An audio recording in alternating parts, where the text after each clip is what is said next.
Hello guys! Ngayon po magluluto pa tayo ng baked macaroni. Request po ng aking mga aking asawa. Ito po ang ingredients.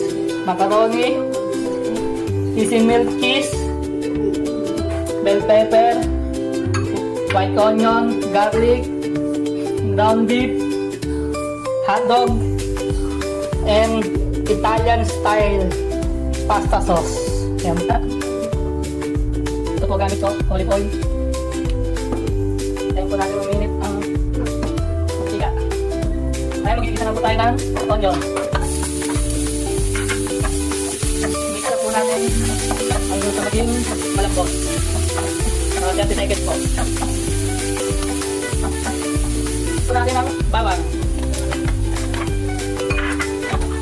Alam po, hanggang sa lumabas ang aroma ng bawang. Mga 30 seconds din ulit pag-igisa. Ayan guys, wala na po ang bawang natin. Sunod na po natin ang ground beef. Ayan po. Igisa lang po. Igisa lang po natin hanggang sa maging brown. Pag nag-brown po, sabihin, ito na po ang aking ground beef. Naliwalay natin kasi dikit-dikit para madaling maluto. Yan. Kita na. Ganyan guys. Brown na. Sunod natin na ingredients. Ang paborito ng mga bata. Ato. Kita ulit natin. Hindi maluto yung hotdog. Bagay guys. Sunod natin guys ang bell pepper. Ang patagnas ng aroma. Pampabango. Okay na. Lagyan natin ng ground black pepper. Haluin natin. Ayan guys, nakita na natin, okay na ang kulay. Umabot na lahat ng tanong ng ingredients. Baka na. Luto na. Susunod natin ang pasta sauce. Italian style.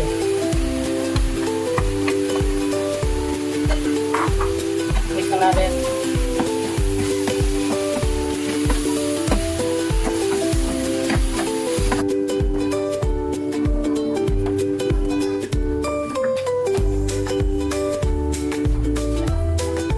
Tanda-tanda lang po. Haluin. Pampalata. Sunod po natin ang easy milk cheese.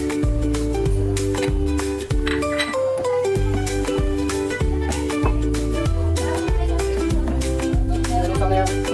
Sabihin, luto na. Yan natin.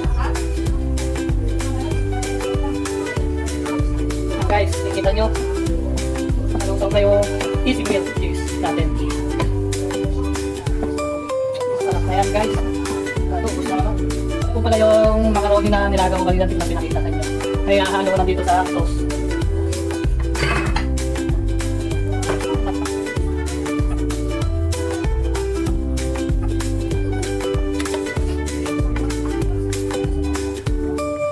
Haluin lang natin guys. Sama-sama lahat ng ingredients. Ganyan lang. Kaya kumalit po sa gaya namin eh. Hindi pa kami na makakain. Napakagano guys.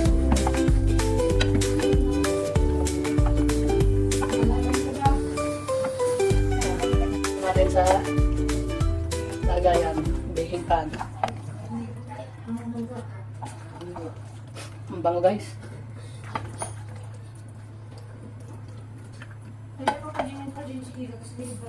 Tapos guys, ito pa mga ingredients guys. Ito pa mga ingredients. Kanina, gatas, butter, easy milk cheese. Okay.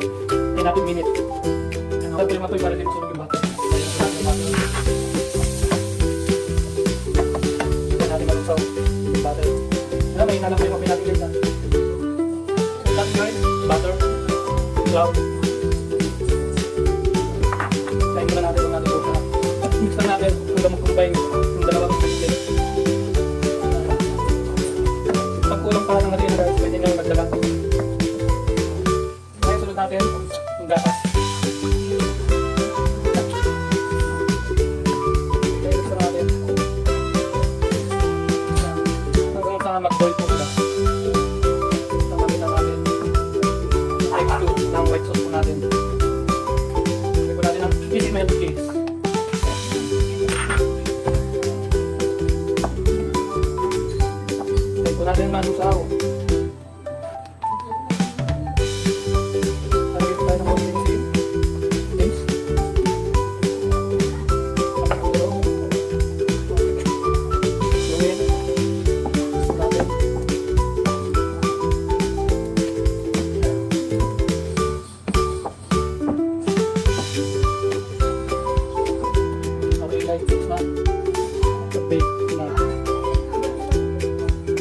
buksan po natin.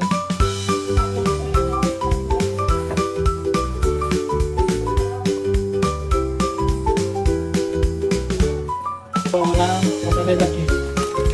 Wala mas masarap.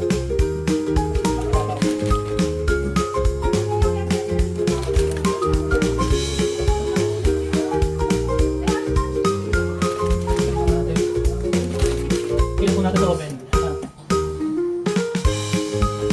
Max, hanggang 200 kilo po pwede siya ng 15 to 20 minutes.